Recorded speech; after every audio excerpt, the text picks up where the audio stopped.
जी बना मैम, दी। नमस्ते। हो गया मैम, हो गया। ओके, ठीक है। मैंने आप लोग को लास्ट में कहाँ तक पढ़ाया था, एक बार कोई मुझे बता देंगे? मैम आपने 8 फेब को पढ़ाया था मेनोपॉज के बारे में, उसके बाद सिम्टम्स थे उनके, और यौगिक ट्रीटमेंट मतलब भी हो गया ऑब्स्टेटिक्स था। पूरा हो गया था ना? यस यस, और गैस्ट्राइटिस का भी पूरा हो गया था, रिस्क फैक्टर हो गया था। गैस्ट्राइटिस चल रहा था, एक सेकेंड में ओपन करती हूँ। मैं स्क्रीन प्रेजेंट करूंगी, बताएगा हो रही है नहीं।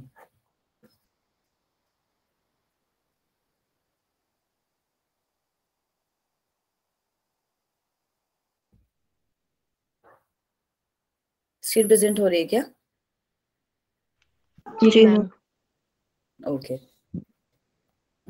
हमने इसके कॉज पढ़ लिए थे, इनडाइजेशन पढ़ने वाले थे ना। देखिए, तो गैस्ट्राइटिस सॉरी गैस्ट्रोइंटेस्टाइनल डिसऑर्डर में आपको डिसऑर्डर्स पढ़ने हैं, वो है gastritis, indigestion, peptic ulcer, constipation, diarrhoea, IBS, colitis और पाइल्स। ठीक है, मैंने आप लोग को गैस्ट्राइटिस पढ़ा दिया था थोड़ा सा। आज मैं आप लोग को 3 डिसऑर्डर और पढ़ाऊंगी, ज्यादा से ज्यादा 4 डिसऑर्डर अगर होते हैं तो। आप लोग का 10 डेज का है वो कंप्लीट हो जाएगा। ठीक है, मतलब जो आप लोगों का 10 डेज का सिलेबस है वो बस केवल 10 डेज का है। 10 डेज में वो कंप्लीट हो जाएगा। तो विल स्टडी। चलिए, अब हम बात करते हैं इनडाइजेशन की, जिसको जनरली हिंदी में अपच बोला जाता है। ठीक है, आवाज आ रही है ना मेरी? हेलो? जी मैम, आ रही है। जी मैम आ रही है। ओके, ठीक है। तो इनडाइजेशन, जिसको हम जनरली अपच बोलते हैं, इसका क्वेश्चन भी आया था आपका में कि जब हमें भूख या नींद नहीं लगती उस टर्म को क्या बोला जाता है। ठीक है, तो जब हमें भूख नहीं लगती उसको हम डिस्पेप्सिया बोलते हैं, जब नींद नहीं आती उसको हम डिसएपनिया बोलते हैं। ठीक है, डिसएपनिया शायद क्वेश्चन में पूछा गया था, या फिर ब्रीद पूछा गया था कि जब हम ब्रीद नहीं ले पाते उस कंडीशन को हम क्या बोलते हैं। ठीक है, तो इस तरीके से एनाटॉमिकल कंडीशन आती हैं। तो इनडाइजेशन जो है, जिसको हम डिस्पेप्सिया कहते हैं, इसको हम जनरली अपसेट स्टमक भी कहते हैं।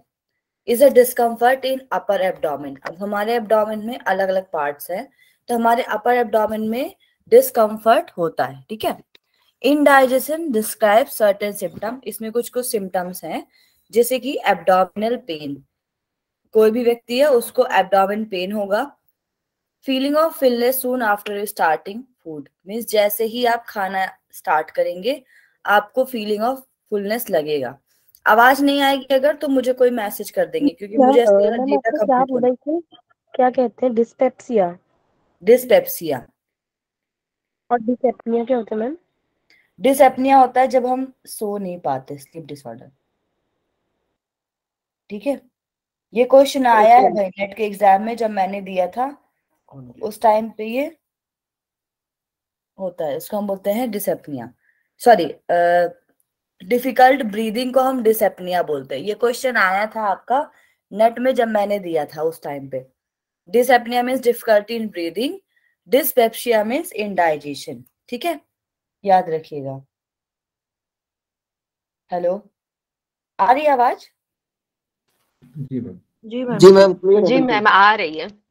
हाँ ठीक है, जब नहीं आएगी तो मुझे बताइएगा। ठीक है, चलिए, अब आता है नेक्स्ट आपका। इसके कुछ सिम्टम्स हैं, जैसे कि abdominal pain, feeling of fullness soon, आप खाना खाएंगे उसके पहले भी होगा, और रादर देना specific disease. Indigestion can also be symptom of various digestive disease. अब देखिए, कभी कभी एक ही डिसीज की वजह से प्रॉब्लम नहीं होती। मान लीजिए आपको गैस्ट्राइटिस है, तब भी आपको फीलिंग ऑफ फुलनेस लगेगी। अपच किसी भी कंडीशन में हो सकता है, जरूरी नहीं है कि ये स्पेसिफिक एरिया हो।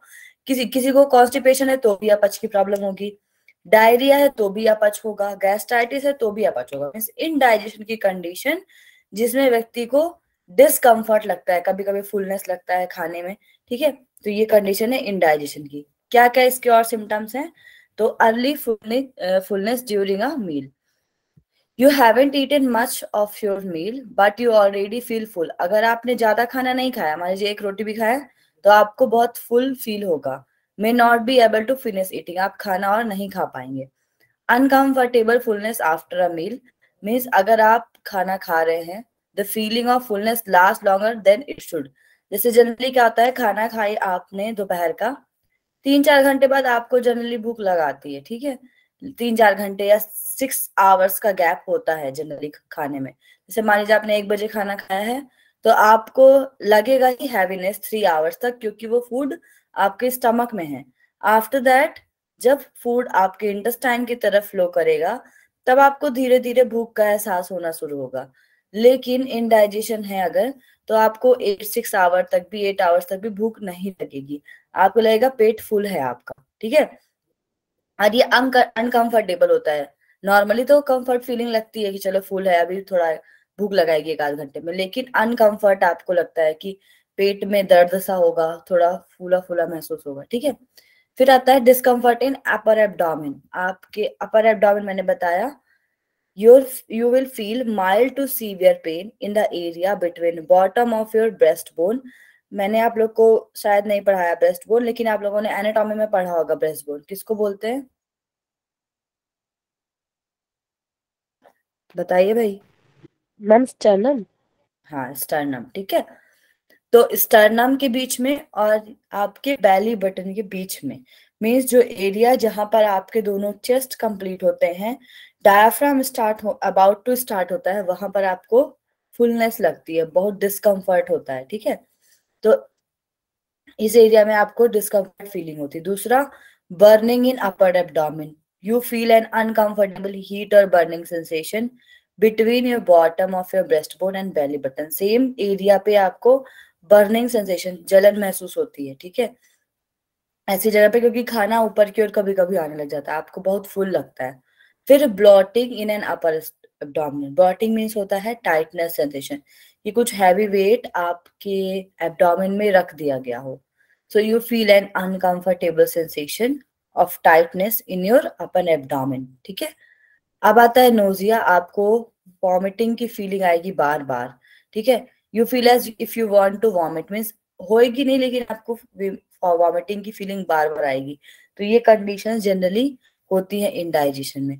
और जरूरी नहीं है कि इनडाइजेशन के साथ ही हो, ये कंडीशन आपको गैस्ट्राइटिस के साथ भी हो सकता है, अल्सर है अगर आपको पेट में तो हो सकता है, ठीक है, या और एक कंडीशन है डायरिया है तो हो सकता है, कॉन्स्टिपेशन में भी हो सकता है। मेनली जनरली देखा गया है जिनके गैस्ट्राइटिस की प्रॉब्लम होती है, उनके साथ ये ज्यादा कंडीशन आकर होती है, ठीक है। अब हम बात करते हैं इनडाइजेशन की। Indigestion has many possible cause, बहुत सारे कॉज है। ये हमारे लाइफस्टाइल से रिलेटेड होता है। आप फूड क्या लेते हो, अगर आप ड्रिंक करते हो, मेडिसिन का ज्यादा कंजप्शन करते हो, ठीक है, फूड में भी ज्यादा स्पाइसी फूड अगर आप ले रहे हैं, फैटी फूड ले रहे हैं, ठीक है, जिसमें मेनली आपका क्या है, बताया गया सेकेंड। कॉमन कॉज इसके हैं ओवर ईटिंग और ईटिंग टू क्विकली। आप ज्यादा खाना खाते हो तो भी ये प्रॉब्लम होती है, या फिर 2-3 आवर्स में कंटिन्यूअसली कुछ ना कुछ खाते रहते हो तो प्रॉब्लम होती है। इसलिए एक गैप मेंटेन करना जरूरी है। जैसे अगर आप मॉर्निंग में खाना खाएं, नाश्ता किए हैं, तो दोपहर 1 बजे तक खाना खाइए, फिर रात को खाना खाइए। अगर हम 2-2 आवर्स में फूड लेंगे, उसके वजह से भी ऐसी कंडीशन होती है। दूसरा, ऐसा फूड जिसमें फैट ज्यादा हो, जो ग्रीसी हो और स्पाइसी फूड हो, ठीक है, इसकी वजह से भी आपको इनडाइजेशन की प्रॉब्लम बनी हो सकती है। ज्यादा मात्रा में कैफीन का यूज करने से, अल्कोहल कंजप्शन से, ज्यादा चॉकलेट लेने से, कार्बोनेटेड बेवरेज लेने से आपको ये प्रॉब्लम होती है। नेक्स्ट, स्मोकिंग करने से, और किसी किसी को एंजाइटी होती है। तो जो ऊपर की चीज है, ये आपके फिजिकल या कॉज हैं जो आप बाहर से कंज्यूम करते हैं, ठीक है, लेकिन कुछ कुछ आपके मेंटल कॉज, जिसको हम साइकोलॉजिकल कॉज भी बोलते हैं, उनके वजह से भी इनडाइजेशन होता है। जनरली जिनको एंजाइटी होती है उनको डायरिया की प्रॉब्लम जल्दी होती है, और एंजाइटी की वजह से उनको हमेशा घबराहट बनी रहती है, तो उनको हमेशा फुल फुल महसूस होता है कि फुल है सब कुछ। एंजाइटी वालों को ज्यादा प्रॉब्लम होती है ऐसा, ठीक है, तो उनको हमेशा फुल लगेगा। कभी इंटरव्यू देने जाना होगा तो पसीना बहुत आएगा, बहुत जल्दी घबराते हैं एंजाइटी वाले लोग, ठीक है। फिर कभी कभी क्या होता है, जो लोग एंटीबायोटिक्स यूज करते हैं किसी चीज को पेन को रिलीव करने के लिए, उनको भी ऐसी प्रॉब्लम हो सकती है। तो use of antibiotics, pain reliever and iron supplements, iron का लेवल ज्यादा बढ़ने से भी ऐसी कंडीशन हो सकती है, बेसिक है ना। अब आता है आपका a condition known as a functional और नॉन न्यूक्लियर सॉरी हाँ नो न्यूक्लियर डिस्पेप्सिया, इसको हम डिस्पेप्सिया बोलते हैं, which is related to IBS.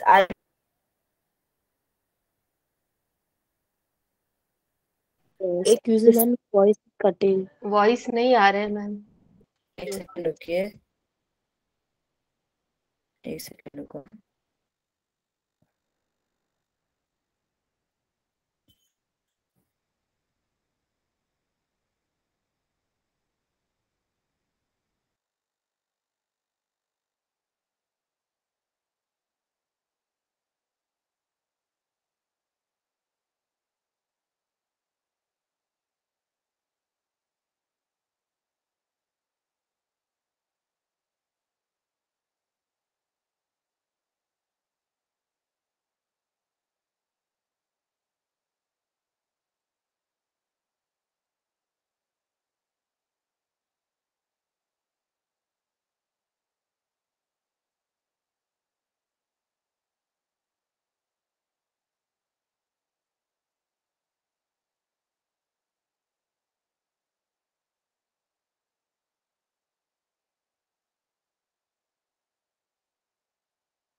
Hello, अभी आ रही है आवाज?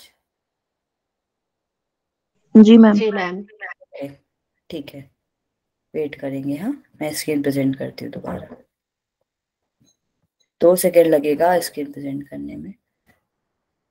कि अभी हो रही है क्या स्क्रीन प्रेजेंट?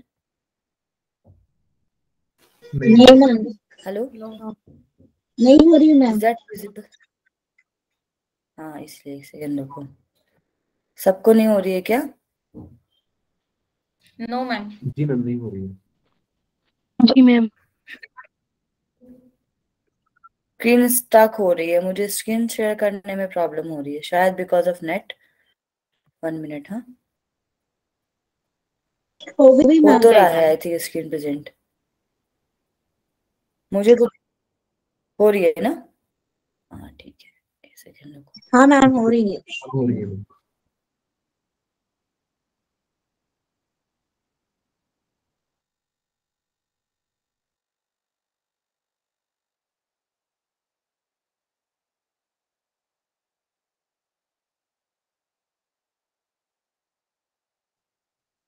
हाँ हाँ हाँ, पता है, चलिए ठीक है। फिर sometime indigestion caused by other condition, जैसे कि इन्फ्लेमेशन ऑफ स्टमक, मैंने आपको बताया था गैस्ट्राइटिस की वजह से भी आपको प्रॉब्लम हो सकती है। नेक्स्ट हो है पेप्टिक अल्सर। अब अल्सर बढ़ाऊंगी आप लोगों को, तब आप लोगों को पता चलेगा ये हो रहा क्या है, ठीक है। फिर सीलियक डिसीज, आपकी किसी भी कोलन में किसी तरीके का डिसीज हो रहा है, सीलियक डिसीज को हम बोलते हैं, ठीक है।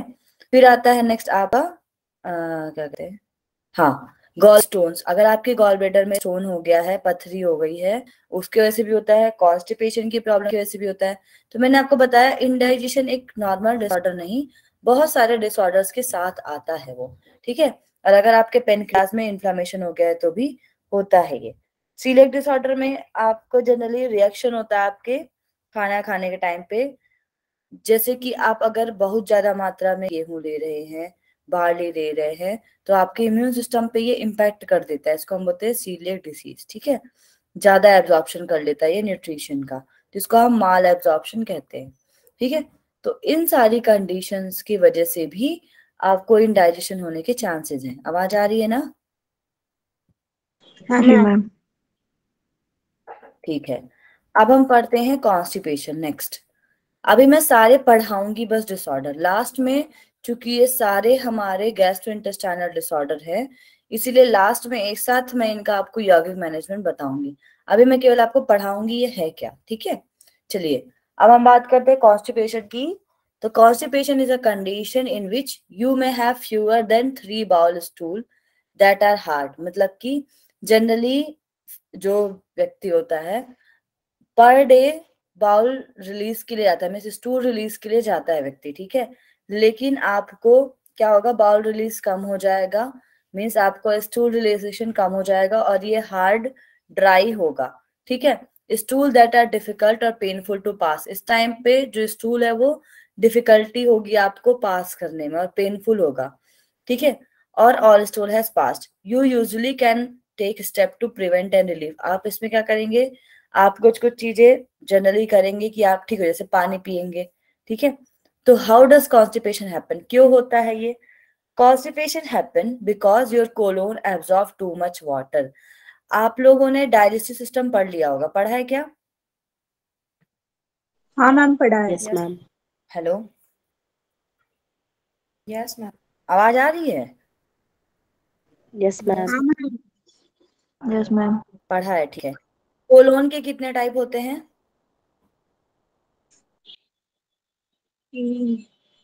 बताओ। थ्री अच्छा। Four type ma'am, three four types types होते के होते बताओ हैं भाई, मैम। कौन कौन से? हैं, असेंडिंग, डिसेंडिंग और horizontal. Transverse transverse. Sorry, transfer. Sequence से बताइए सारे, एक और छूट रहे हैं। Ma'am ascending colon, transverse colon, descending colon और सिग्मोइडल कोलोन। आवाज नहीं आ रही मुझे। Ma'am ascending colon, transverse colon, descending colon and then sigmoidal colon. ठीक है, तो इन कॉलोन में जो इंटेस्टाइन के आपके एरिया हैं, धीरे धीरे जैसे आपका फूड पास होता है इनके थ्रू, आपके फूड में जितना भी वाटर होता है उसको ये क्या करते हैं, एब्जॉर्व करने का काम करते हैं, ठीक है। पेरिस्टाल्टिक के मूवमेंट के द्वारा आपके रेक्टम तक पहुंचाते हैं। लेकिन जब आपके फूड में से ज्यादा मात्रा में वाटर का कंजप्शन हो जाए, ठीक है, जिसके वजह से आपका स्टूल क्या होता है, ड्राई हो जाता है, और it's making it hard in consistency and difficult to pass out, और पास आउट होने में इसको प्रॉब्लम होती है। तो constipation happens because of your colon absorb too much water, आपकी कोलोन ज्यादा मात्रा में वाटर एब्जॉर्ब करती है from waste, which dries out the stool making it hard and consistently the difficult to push out। अब आता है to back up a bit, अगर हम थोड़ा पीछे जाएं देखें, as food normally moves through the digestive tract, कि जनरली हमारा फूड जो है वो डाइजेस्टिव ट्रैक के थ्रू जाता है। तो जितने भी हमारे न्यूट्रिशंस होते हैं, nutritions partially digestive food waste that removes move from small intestine to large intestine, that is called colon. Means अगर आप पूरी डाइजेस्टिव ट्रैक को देखें, सबसे पहले फूड कहाँ जाता है? एलिमेंट्री कैनाल का बताइए पैसेज क्या क्या है? माउथ। मैम पहले mouth, oesophagus, then stomach, then small intestine, then large intestine, then rectum. Then small intestine, then large intestine, then rectum, ठीक है, देन एनस, ठीक है। तो इस तरीके से आप अगर देखेंगे तो ये जो फूड है पूरी तरीके से पेरिस्टाल्टिक मूवमेंट के द्वारा स्मॉल इंटेस्टाइन से लार्ज इंटेस्टाइन में आता है, जिसको हम बोलते हैं colon. The colon absorb water from this waste which create a stool called, जिसको हम स्टूल कहते हैं। जैसे ही वाटर को एब्जॉर्ब कर लिया जाता है, उस वेस्ट का नाम दे दिया जाता है स्टूल। अगर आपको कॉन्स्टिपेशन है तो ये जो फूड है, फूड में move too slowly through the gives the colon more time, generally जिस टाइम पे उसको फ्लो करना चाहिए उससे कहीं ज्यादा टाइम लेता है फ्लो होने में, टू मच टाइम लगता है, and to absorb water from.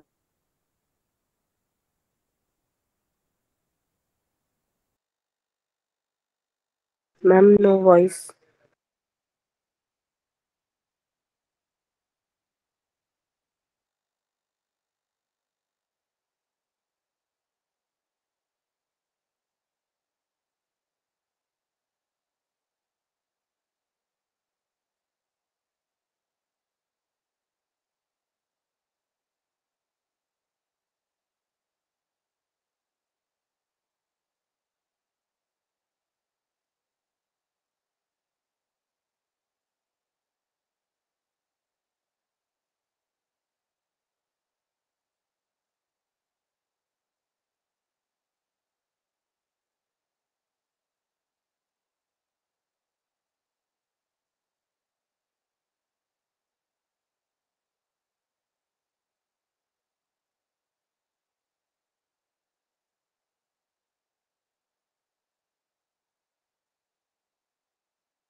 आप सबको आवाज आ रही है क्या मैडम की? No. नहीं। Okay thanks.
मैम डिस्कनेक्ट हो गई हैं क्या? हाँ डिस्कनेक्ट हो गई है मैम। हाँ जी, हो गई है।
फिर हमको वेट करना है क्या?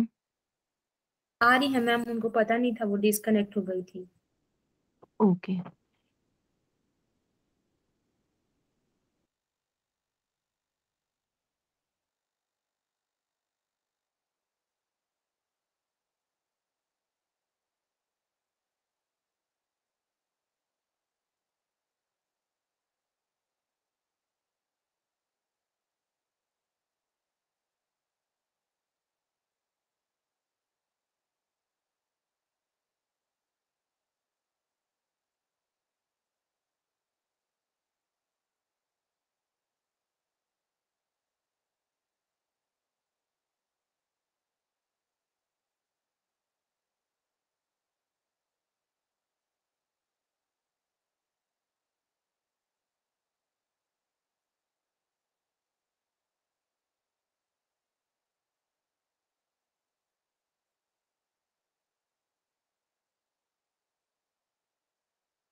मैम थोड़ा देर वेट करने बोल रही है, उनको थोड़ा सा प्रॉब्लम हो रहा है ज्वाइन करने में।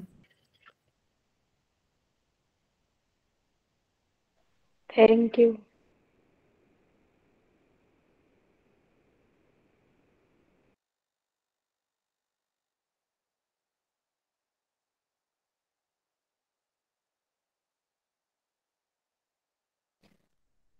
वो रिकॉर्डिंग ना डिस्कनेक्ट कर दीजिए आप लोग, नहीं तो वो फिर जब यूट्यूब पे से आएगा ना तो फिर उतना टाइम का वेटिंग भी रह जाएगा, तो आधे लोग तो देख ही नहीं पाएंगे।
अरुणा मैम, आप तब तक के लिए रिकॉर्डिंग ऑफ कर दीजिए, मैम आएंगी तब आप फिर से स्टार्ट कर दीजिएगा। ठीक है।